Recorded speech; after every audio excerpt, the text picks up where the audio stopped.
시청자 여러분 안녕하십니까? VOA 뉴스투데이 시작합니다. 미국 국무부가 대북 제재 완화를 주장하는 한국 내 일각의 주장과 관련해 완전한 대북 제재 이행 의지를 재확인했습니다. 또 북한이 일본 기업을 이용해 외화벌이를 하고 있다는 보도와 관련해서도 북한은 지속적으로 제재를 회피하면서 대량 살상무기 개발 자금을 조달하고 있다고 지적하고 대북 제재 이행 의지를 강조했습니다. 첫 소식 조은정 기자가 보도합니다. 미국 국무부는 북한의 불법 대량 살상 무기와 탄도미사일 프로그램으로 유입되는 자원을 제한하기 위해 필요한 조치인 유엔 안보리의 제재를 완전히 이행하는 데 미국은 전념하고 있다고 밝혔습니다.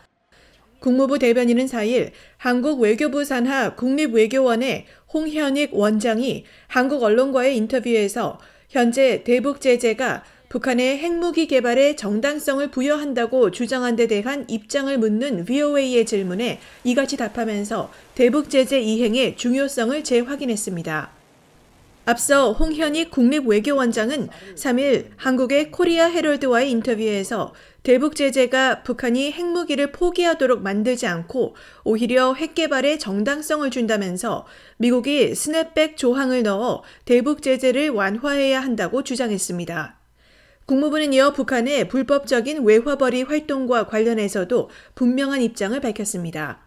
국무부는 중국을 거점으로 활동하는 북한 공작원 리호남이 외화벌이를 위해 일본 기업을 이용했다는 4일자 일본 요미우리 신문 보도와 관련해 미국과 일본이 협력했느냐는 VOA의 질문에 북한은 지속적으로 유엔 안보리 결의안들을 위반하며 제재 회피 활동을 통해 대량 살상 무기와 탄도미사일 프로그램에 자금을 조달하고 있다고 지적했습니다.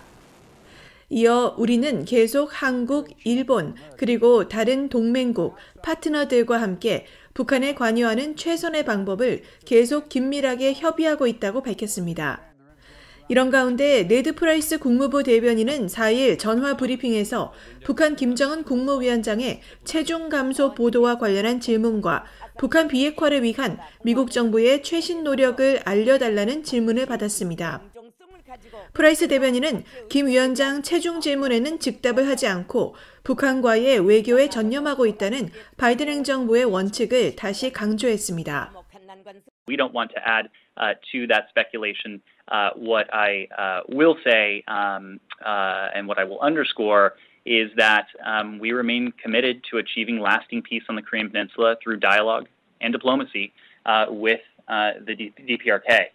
To that end, we'll continue to seek engagement with the DPRK as part of a calibrated, practical approach in order to make tangible progress that increases the security of the United States, our allies, and our deployed forces. 프라이스 대변인은 그러면서 미국은 북한에 대해 어떠한 적대적인 의도도 갖고 있지 않으며 북한과 전제 조건 없이 만날 준비가 돼 있다는 기존 입장을 재확인하고 북한은 미국의 제안에 긍정적으로 반응하길 바란다고 밝혔습니다. VOA 뉴스 조은정입니다. 북한이 동해상으로 미상의 발사체를 발사했다고 한국합동참모본부가 밝혔습니다. 한국합참은 한반도 시간으로 5일 오전 북한이 동해상으로 미상의 발사체를 발사했다고 발표했으며 발사 시간과 재원, 비행 경로 등 구체적인 내용은 언급하지 않았다고 연합뉴스 등 한국 언론들은 전했습니다. 군 당국은 통상 탄도미사일을 탐지하면 신속히 언론에 알리고 있기 때문에 이번에도 유엔 안전보장이사회 결의를 통해 금지된 탄도미사일일 가능성이 거론된다고 언론들은 보도했습니다. 이번 발사는 북한 당국의 새해 첫 무력 시위로 앞서 지난해 10월 19일 북한이 신형 잠수함 발사 탄도미사일 SLBM을 시험 발사한 이후 78일 만입니다. 해리 해리스 전 주한 미국 대사는 북한 김정은 국무위원장의 목표는 핵을 보유한 채 제재를 완화하고 동맹의 분열을 초래하는 것이라며 선제적인 제재 완화와 연합훈련 축소는 실패로 가는 길이라고 경고했습니다. 해리스 전 대사는 또 미국의 중국 견제 움직임에 한국이 동참해야 할 필요성도 강조했습니다. 박형주 기자가 보도합니다. 해리 해리스 전 주한미국 대사는 5일 미국 워싱턴 타임스 재단이 주최한 화상 토론회에 참석해 북한의 위협에 대응할 수 있는 능력을 희생하면서 대화를 추구하지는 말아야 한다고 강조했습니다. 해리스 전 대사는 대화와 군사적 준비 태세는 반드시 함께 가야 한다며 특히 북한을 협상 테이블로 이끌기 위한 제재 완화나 연합훈련 축소는 이미 실패했던 일이라고 경고했습니다. This is a tried and true road to failure. If exercises and sanctions are reduced as an outcome of negotiations, fine. That's why we have negotiations. But don't give them away beforehand. 해리스 전 대사는 이어 한국 정부가 추진하고 있는 종전선언에 대해 부정적인 견해를 밝혔습니다. 종전선언에 서명한 다음 날 과연 무엇이 바뀔지 자문해봐야 한다면서 북한의 군사적 위협은 달라지는 것이 없다고 강조했습니다. It's not a peace treaty. The armistice will still be extant. Our treaty obligations to defend South Korea will still be extant. And North Korea's missile, nuclear, chemical, and conventional capabilities will still be extant.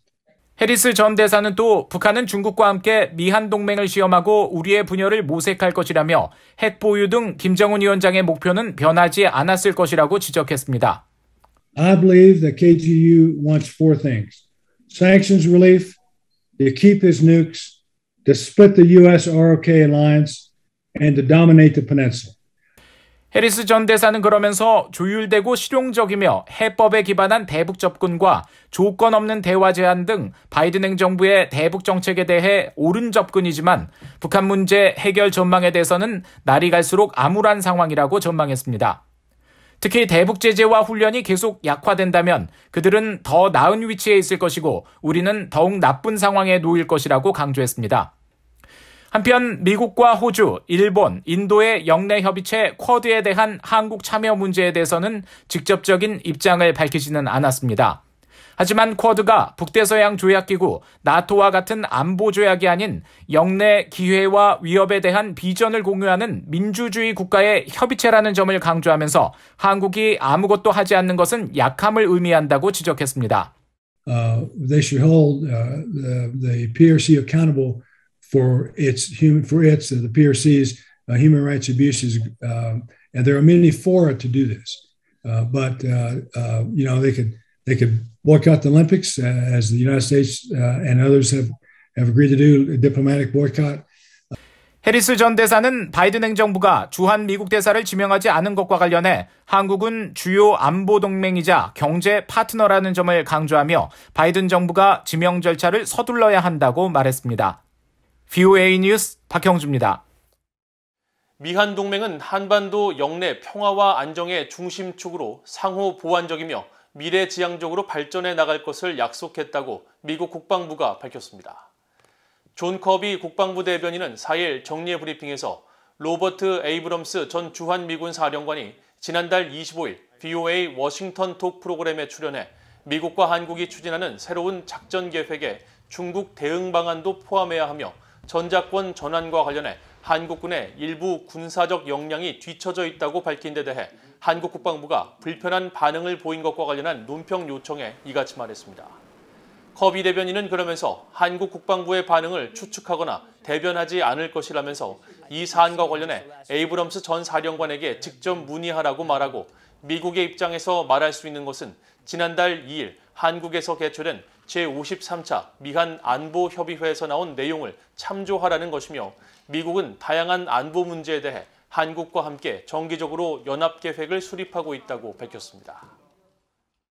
북한과 중국 등 국가주도 핵미자들이 전 세계 소프트웨어에 중대한 결함을 지속적으로 악용하고 있으며 특히 가상화폐 채굴 등에 악용되고 있는 정황이 확인됐다고 마이크로소프트사가 지적했습니다. 마이크로소프트사는 지난 3일 발표한 개정 지침을 통해 지난 한 달간 전 세계 소프트웨어의 중대 결함인 로그4j의 취약점을 분석한 결과 앞서 지적한 국가주도 핵미자들이 동일 인벤토리 기술을 활용해 해킹 대상자를 물색하는 등 취약점 악용을 지속하고 있는 것을 확인했다고 밝혔습니다. 그러면서 특히 이들이 가상화폐 채굴 작업을 비롯한 여러 해킹 공격에 로그4j의 취약점을 악용하고 있는 것을 새롭게 확인했다고 덧붙였습니다.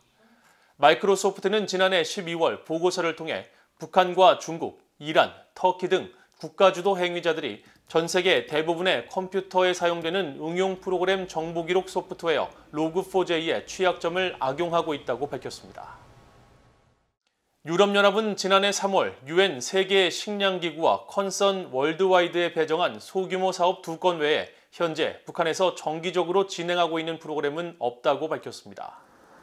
유럽연합 인도지원과 재난관리사무국은 4일 올해 대북지원 현황을 묻는 VOA의 질문에 이같이 답하고 지난해 당시 세계 식량기구와 컨선 월드와이드에 각각 25만 유로, 미화 29만여 달러를 배정했다고 밝혔습니다. 현재 국제사회의 지원 흐름을 집계하는 유엔 인도주의 업무조정국 홈페이지에는 여전히 유럽연합의 관련 지원금은 약정으로 표시되어 있습니다. 이와 관련해 북한 당국의 국경 봉쇄 조치로 2년 가까이 지원 활동을 중단한 미국 내 한 구호단체는 VOA에 북한 정권의 승인 없이 북한 주민을 돕지 못하는 현실이 안타깝다면서 포괄적 방안 모색이 필요하다고 밝혔습니다. 앞서 미국 국무부는 국경을 봉쇄하고 국제 지원 제한을 거부하는 북한 당국의 조치 때문에 지원 전달에 심각한 장벽이 생겼다고 지적한 바 있습니다. 북한이 전 세계 여권 지수 순위에서 몇 년째 최하위권에 머물고 있으며 북한 주민이 비자 없이 여권만으로 다른 나라를 여행할 수 있는 무비자 방문 가능국도 7개 나라에 불과한 것으로 나타났습니다. 캐나다의 금융 자문회사인 아톤 캐피털이 3일 발표한 2022년 연례 여권 지수에 따르면 북한의 여권 지수는 44점으로 전 세계 199개국 가운데 공동 86위를 기록했으며 북한보다 점수가 낮은 국가는 미얀마와 시리아, 아프가니스탄, 이란 등 국제사회의 제재나 내전을 겪고 있는 9개 나라에 불과했습니다. 또 북한이 사전에 발급받은 입국 허가사증, 즉 비자 없이 여권으로만 입국이 가능한 나라도 아프리카 감비아나 중남미 하이티, 중앙아시아 카자흐스탄 등 7개 나라에 불과한 것으로 나타나 국제적인 고립 상태를 벗어나지 못하고 있는 것으로 조사됐습니다. 한편 한 국가의 외교적 역량과 내부 정치, 경제, 사회적 안정을 바탕으로 집계된 이번 조사에서 미국은 여권지수 148점을 받아 공동 5위를 기록했고 한국은 150점으로 스위스, 뉴질랜드 등과 함께 공동 3위에 올랐습니다. 이상으로 VOA 뉴스투데이를 모두 마칩니다. 시청해주신 여러분 고맙습니다.